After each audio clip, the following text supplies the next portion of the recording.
The business of winning is benefiting many around Vancouver as the Canucks lead the Pacific Division. Tyler Orton with Business in Vancouver is joining us now with more on this. And Tyler, bars and restaurants certainly cashing in.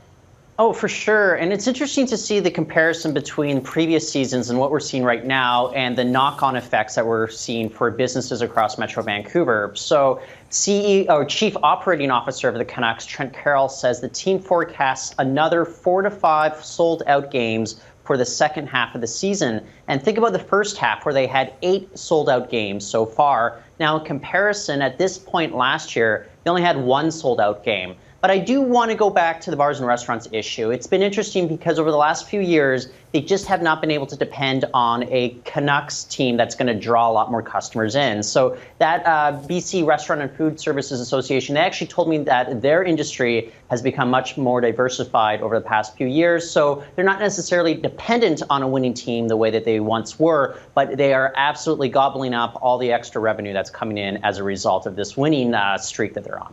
All right, let's hope they continue it. And another story that you're following today is about Canadian Tire, and they have some pretty ambitious plans to install hundreds of EV charging stations at their stores.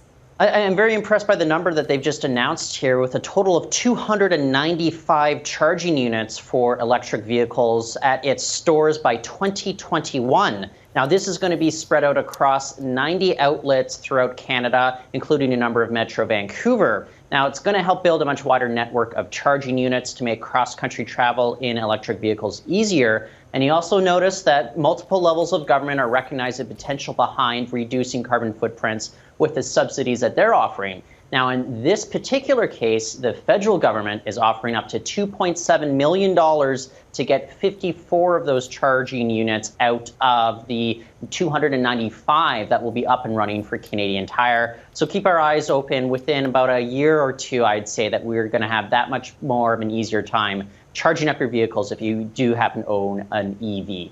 All right, good to know. Tyler Orton with Business in Vancouver on this Monday morning. Thank you very much, Tyler. Thank you, Sonia.